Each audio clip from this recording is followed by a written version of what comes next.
ವಿಜಯಪುರದಲ್ಲಿ ಮೊಳಗಲಿದೆ ರಾಯಣ್ಣನ ರಣಕಹಳೆ.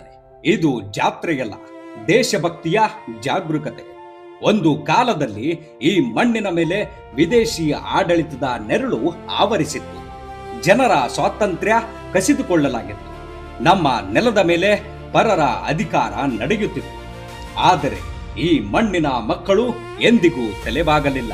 ಕಿತ್ತೂರಿನ ನೆಲದಲ್ಲಿ ರಾಣಿ ಚೆನ್ನಮ್ಮನವರು ಬ್ರಿಟಿಷರ ವಿರುದ್ಧ ಹೋರಾಡಿದಾಗ ಅವರ ಜೊತೆ ನಿಂತು ಹೋರಾಟದ ಕಿಚ್ಚನ್ನು ಮುಂದುವರಿಸಿದ ಒಬ್ಬ ಕೆಚ್ಚೆದೆಯ ವೀರ, ಕ್ರಾಂತಿವೀರ ಸಂಗೊಳ್ಳಿ ರಾಯಣ್ಣ. ಅದೇ ರಾಯಣ್ಣನ ಹೆಸರು ಇದೀಗ ಐತಿಹಾಸಿಕ ವಿಜಯಪುರದ ಬೀದಿಗಳಲ್ಲಿ ಮೊಳಗಲು ಸಿದ್ಧವಾಗಿದೆ. ವಿಜಯಪುರದಲ್ಲಿ ಪ್ರಪ್ರಥಮ ಬಾರಿಗೆ ರಾಯಣ್ಣನ ಜಾತ್ರೆ. ಐತಿಹಾಸಿಕ ವಿಜಯಪುರ ನಗರದಲ್ಲಿ ಸಂಗೊಳ್ಳಿ ರಾಯಣ್ಣನ ಜಾತ್ರೆಗೆ ಭರದ ಸಿದ್ಧತೆ ನಡೆದಿದೆ. ರಾಯಣ್ಣನ ಅಭಿಮಾನಿಗಳು, ಯುವಕರು, ದೇಶಭಕ್ತರು ಒಂದಾಗಿ ಸೇರಿ ಈ ಕಾರ್ಯಕ್ರಮವನ್ನು ವಿಭಿನ್ನ ರೀತಿಯಲ್ಲಿ ಆಚರಿಸಲು ಸಿದ್ಧರಾಗಿದ್ದಾರೆ. ಇದೇ ದಿನಾಂಕ 23/8/2026 ಭಾನುವಾರ. ಇದು ಕೇವಲ ಒಂದು ಜಾತ್ರೆಯಲ್ಲ, ಇದು ಒಂದು ನೆನಪು, ಇದು ಒಂದು ಗೌರವ, ಇದು ನಮ್ಮ ಇತಿಹಾಸವನ್ನು ಮುಂದಿನ ಪೀಳಿಗೆಗೆ ಪರಿಚಯಿಸುವ ಪ್ರಯತ್ನ. ಮುಖ್ಯವಾಗಿ ಯುವ ಜನತೆಗೆ ದೇಶಭಕ್ತಿಯ ಹೊಸ ಸಂದೇಶ ಸಾರುವ ವೇದಿಕೆ. ಸರ್ವರಿಗೂ ಶರಣಾರ್ಥಿಗಳು.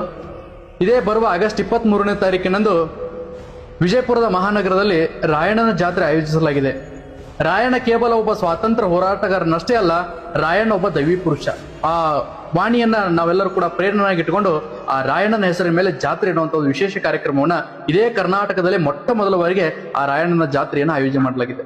ವಿಜಯಪುರದ ಪ್ರತಿಷ್ಠಿತ ದೇವಸ್ಥಾನ ಆಗಿರತಕ್ಕಂಥ ಸಿದ್ದೇಶ್ವರ ದೇವಸ್ಥಾನ ನಂತರ ಭವ್ಯವಾಗಿರತಕ್ಕಂಥ ಸಕಲ ವಾದ್ಯಗಳೊಂದಿಗೆ ರಾಜಕೀಯಕ್ಕೆ ಇಲ್ಲಿ ಜಾಗವಿಲ್ಲ. ಈ ಕಾರ್ಯಕ್ರಮದ ಮತ್ತೊಂದು ವಿಶೇಷತೆ ಇದೆ. ಪಕ್ಷ ರಾಜಕಾರಣಕ್ಕೆ ನೋ ಎಂಟ್ರಿ. ಯಾವ ಪಕ್ಷದ ಧ್ವಜವೂ ಇಲ್ಲಿ ಹಾರೋದಿಲ್ಲ. ಯಾವ ಪಕ್ಷದ ರಾಜಕೀಯ ಘೋಷಣೆಯೂ ಕೇಳುವುದಿಲ್ಲ. ಇಲ್ಲಿ ಒಂದೇ ಧ್ವಜಕ್ಕೆ ಗೌರವ, ಅದು ಭಾರತದ ತ್ರಿವರ್ಣ ಧ್ವಜಕ್ಕೆ. ಇಲ್ಲಿ ಒಂದೇ ಹೆಸರಿಗೆ ಗೌರವ, ದೇಶಕ್ಕಾಗಿ ಹೋರಾಡಿದ ವೀರರ ಹೆಸರಿಗೆ. ದೇಶಭಕ್ತನ ವೇದಿಕೆಯಲ್ಲಿ ದೇಶಭಕ್ತಿಯ ಮಾತುಗಳಿಗಷ್ಟೇ ಅವಕಾಶ. ಇದೇ ಈ ಕಾರ್ಯಕ್ರಮದ ಆಶಯ. 12 ಅಡಿ ಎತ್ತರದ ರಾಯಣ್ಣನ ಪ್ರತಿಮೆಯ ಮೆರವಣಿಗೆ ಪ್ರಮುಖ ಆಕರ್ಷಣೆ. ಈ ಭವ್ಯ ಮೆರವಣಿಗೆ ಸಿದ್ದೇಶ್ವರ ದೇವಸ್ಥಾನದಿಂದ ಆರಂಭಗೊಂಡು ಗಾಂಧಿ ವೃತ್ತ, ಬಸವೇಶ್ವರ ವೃತ್ತ, ಕನಕದಾಸರ ವೃತ್ತ ಹೀಗೆ ಸಾಗುತ್ತಾ ದರ್ಬಾರ್ ಮೈದಾನವನ್ನು ತಲುಪಲಿದೆ. ಮೆರವಣಿಗೆಯುದ್ದಕ್ಕೂ ಡೊಳ್ಳು ಕುಣಿತ, ವಿವಿಧ ಕಲಾ ತಂಡಗಳು, ಸಾಂಸ್ಕೃತಿಕ ಕಾರ್ಯಕ್ರಮಗಳು ಮತ್ತು ಯುವಕರ ಉತ್ಸಾಹಕ್ಕೆ ಡಿಜೆಯು ಇರುತ್ತದೆ. ವಿಜಯಪುರದ ಇಡೀ ನಗರವನ್ನು ದೇಶಭಕ್ತಿಯ ವಾತಾವರಣದಲ್ಲಿ ಮುಳುಗಿಸುವ ನಿರೀಕ್ಷೆ ಇದೆ. ಯುವಕರಿಗೆ ರಾಯಣ್ಣನ ಸಂದೇಶವೇನು? ಇಂದಿನ ಯುವಕರು ರಾಯಣ್ಣನ ಹೆಸರನ್ನು ಕೇವಲ ಒಂದು ಪ್ರತಿಮೆಯಲ್ಲಿ ನೋಡುವುದಕ್ಕಿಂತ ಅವರ ಬದುಕಿನ ಸಂದೇಶವನ್ನು ಅರ್ಥ ಮಾಡಿಕೊಳ್ಳಬೇಕು. ರಾಯಣ್ಣನನ್ನು ಕೇವಲ ಕುದುರೆಯ ಮೇಲೆ ಕುಳಿತಿರುವ ಪ್ರತಿಮೆಯಾಗಿ ನೋಡಬೇಡಿ. ಅವರನ್ನು ಒಂದು ಸ್ಫೂರ್ತಿಯಾಗಿ ನೋಡಿ. ನ್ಯಾಯದ ವಿರುದ್ಧ ಧ್ವನಿ ಎತ್ತುವ ಧೈರ್ಯವಾಗಿ ನೋಡಿ. ನಾಡಿನ ಬಗ್ಗೆ ಕಾಳಜಿಯ ವ್ಯಕ್ತಿಯಾಗಿ ನೋಡಿ. ದೇಶದ ಬಗ್ಗೆ ಅಭಿಮಾನ ಪ್ರಜೆಯಾಗಿ ನೋಡಿ. ಸಮಾಜಕ್ಕಾಗಿ ಏನಾದರೂ ಮಾಡಬೇಕು ಎನ್ನುವ ಮನೋಭಾವಿಯಾಗಿ ನೋಡಿ. ಇವೆಲ್ಲವೂ ಯುವಕರು ತಮ್ಮ ಬದುಕಿನಲ್ಲಿ ಅಳವಡಿಸಿಕೊಳ್ಳಬೇಕು. ಇಂದಿನ ಯುದ್ಧ ಕತ್ತಿ ಹಿಡಿದು ಮಾಡುವ ಯುದ್ಧವಲ್ಲ. ಇಂದಿನ ಹೋರಾಟ ಅಜ್ಞಾನದ ವಿರುದ್ಧ ಜ್ಞಾನಕ್ಕಾಗಿ, ಭ್ರಷ್ಟಾಚಾರದ ವಿರುದ್ಧ ಪ್ರಾಮಾಣಿಕತೆಗಾಗಿ, ದ್ವೇಷದ ವಿರುದ್ಧ ಸಹೋದರತ್ವಕ್ಕಾಗಿ, ಅನ್ಯಾಯದ ವಿರುದ್ಧ ನ್ಯಾಯಕ್ಕಾಗಿ ಮತ್ತು ವಿಭಜನೆಯ ವಿರುದ್ಧ ಸಮಾನತೆಗಾಗಿ. ಸಂಗೊಳ್ಳಿ ರಾಯಣ್ಣ ಒಂದು ಜಾತಿ ಸಮುದಾಯದ ಆಸ್ತಿಯಲ್ಲ, ಈ ದೇಶದ ಆಸ್ತಿ, ಹೆಮ್ಮೆಯ ನಾಡಿನ ಮಗ. ಮೆರವಣಿಗೆಯ ನಂತರ ದರ್ಬಾರ್ ಮೈದಾನದಲ್ಲಿ ಭವ್ಯ ಮಂಟಪದೊಂದಿಗೆ ಬಹಿರಂಗ ಸಭೆ ನಡೆಯಲಿದೆ. ಸಂಗೊಳ್ಳಿ ರಾಯಣ್ಣನ ಬದುಕು, ಅವರ ಹೋರಾಟ, ಅವರ ದೇಶಪ್ರೇಮ, ಕಿತ್ತೂರು ಹೋರಾಟದ ಇತಿಹಾಸ ಮತ್ತು ಇಂದಿನ ಯುವ ಜನತೆಗೆ ಅವರ ಬದುಕು ನೀಡುವ ಸಂದೇಶ, ಈ ಎಲ್ಲಾ ವಿಚಾರಗಳು ವೇದಿಕೆಯಲ್ಲಿ ಮೂಡಿಬರಲಿದೆ. ಅದರಲ್ಲೂ ದೇಶಭಕ್ತರ ವೇದಿಕೆ, ರಾಜಕೀಯ ಮುಕ್ತ ವೇದಿಕೆ. ಇದು ಕೇವಲ ರಾಯಣ್ಣನ ಜಾತ್ರೆಯಲ್ಲ, ವಿಜಯಪುರದ ಮಣ್ಣಿಗೆ ಇತಿಹಾಸ ಹೊಸದಲ್ಲ. ಈ ನೆಲ ಆದಿಲ್ ಶಾಹಿಗಳ ಇತಿಹಾಸವನ್ನು ಕಂಡಿದೆ. ವಿಜಯಪುರದ ಸ್ಮಾರಕಗಳು ಶತಮಾನಗಳ ಕತೆ ಹೇಳುತ್ತವೆ. ಬಸವಣ್ಣನವರ ವಿಚಾರಧಾರೆ, ಕನಕದಾಸರ ಸಮಾನತೆಯ ಸಂದೇಶ, ಸಿದ್ದೇಶ್ವರರ ಆಧ್ಯಾತ್ಮಿಕ ಪರಂಪರೆ ಮತ್ತು ಉತ್ತರ ಕರ್ನಾಟಕದ ಹೋರಾಟದ ಸಂಸ್ಕೃತಿ ಇವೆಲ್ಲವೂ ಈ ನೆಲದ ಭಾಗ. ಅಂತಹ ವಿಜಯಪುರದಲ್ಲಿ ಸಂಗೊಳ್ಳಿ ರಾಯಣ್ಣನ ಹೆಸರಿನಲ್ಲಿ ಸಾವಿರಾರು ಯುವಕರು ಒಂದಾಗುತ್ತಿರುವುದು ಒಂದು ಸಾಂಸ್ಕೃತಿಕ ಮತ್ತು ದೇಶಭಕ್ತಿಯ ಕಾರ್ಯಕ್ರಮವಾಗಿ ರೂಪುಗೊಳ್ಳಬಹುದು. ಒಂದು ಕರೆ ಯುವಕರೇ, ನಾವು ರಾಯಣ್ಣನ ಪ್ರತಿಮೆಗೆ ಹೂವು ಹಾಕಿ ಹಿಂತಿರುಗುವುದಷ್ಟೇ ಸಾಕೆ?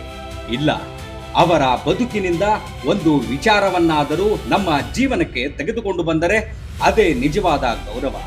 ದೇಶವನ್ನು ಪ್ರೀತಿಸಿ, ಸಂವಿಧಾನವನ್ನು ಗೌರವಿಸಿ, ಸಮಾನತೆಯನ್ನು ಬೆಂಬಲಿಸಿ. ಜಾತಿ, ಧರ್ಮ, ಪಕ್ಷದ ಹೆಸರಿನಲ್ಲಿ ಸಮಾಜ ವಿಭಜನೆಯಾಗದಂತೆ ನೋಡಿಕೊಳ್ಳಿ.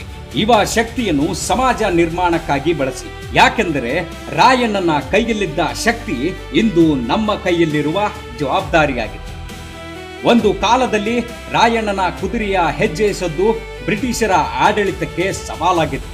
ಇಂದು ವಿಜಯಪುರದ ಬೀದಿಗಳಲ್ಲಿ ಮೊಳಗಲಿರುವ ಟೊಳ್ಳಿನ ಸದ್ದು, ಯುವಕರ ಹೆಜ್ಜೆ, ದೇಶಭಕ್ತಿಯ ಘೋಷಣೆ ಅದೇ ವೀರನ ನೆನಪನ್ನು ಮತ್ತೊಮ್ಮೆ ಜೀವಂತಗೊಳಿಸಲಿದೆ. ಇದು ಬರೀ ಜಾತ್ರೆಯಲ್ಲ, ಇದು ಇತಿಹಾಸದ ನೆನಪು. ಇದು ವೀರನಿಗೆ ಸಲ್ಲಿಸುವ ಗೌರವ. ಇದು ಯುವ ಶಕ್ತಿಯ ಸಂಗಮ. ಇದು ದೇಶಭಕ್ತಿಯ ಜಾಗರೂಕತೆ. ಇದು ನಮ್ಮ ಹೆಮ್ಮೆಯ ಸಂಗೊಳ್ಳಿ ರಾಯಣ್ಣನ ಜಾತ್ರೆ. ಆದ್ದರಿಂದ ಬನ್ನಿ, ರಾಯಣ್ಣನ ಇತಿಹಾಸವನ್ನು ತಿಳಿಯೋಣ, ನಮ್ಮ ಮಕ್ಕಳಿಗೂ ತಿಳಿಸೋಣ. ಯುವಕರಲ್ಲಿ ದೇಶಭಕ್ತಿ ಕಿಚ್ಚು ಹಚ್ಚೋಣ. ಪಕ್ಷಭೇದ ಮರೆತು ಸಮಾಜದ ಒಳಿತಿಗಾಗಿ ಒಂದಾಗೋಣ. ಸಂಗೊಳ್ಳಿ ರಾಯಣ್ಣನ ಜಾತ್ರೆಯಲ್ಲಿ ಭಾಗವಹಿಸಿ, ನಿಮ್ಮವರನ್ನು ಕರೆತನ್ನಿ, ವೀರನಿಗೆ ಗೌರವ ಸಲ್ಲಿಸಿ, ದೇಶಭಕ್ತಿ ಸಂದೇಶವನ್ನು ಮನೆ ಮನೆಗೂ ಕೊಂಡೊಯ್ಯೋಣ. ಜೈ ಹಿಂದ್. ಕ್ರಾಂತಿವೀರ ಸಂಗೊಳ್ಳಿ ರಾಯಣ್ಣರಿಗೆ ಶತ ಶತ ನಮನಗಳು. ಇದು ಸಮಾನತೆಯ ಧ್ವನಿ, ವಿಶೇಷ ಕಾಳಜಿ. ನಿಮಗೆ ಈ ವಿಡಿಯೋ ಇಷ್ಟ ಆದ್ರೆ ಒಂದು ಲೈಕ್, ಒಂದು ಕಮೆಂಟ್, ಒಂದು ಶೇರ್ ನಿಮ್ಮ ಸ್ನೇಹಿತರೊಂದಿಗೆ ಹಂಚಿಕೊಳ್ಳಿ. ಧನ್ಯವಾದಗಳೊಂದಿಗೆ ನಿಮ್ಮ YS ಗುಣಿಕಿ. ನಮಸ್ಕಾರ. ಜೈ ಸಂಗೊಳ್ಳಿ ರಾಯಣ್ಣ.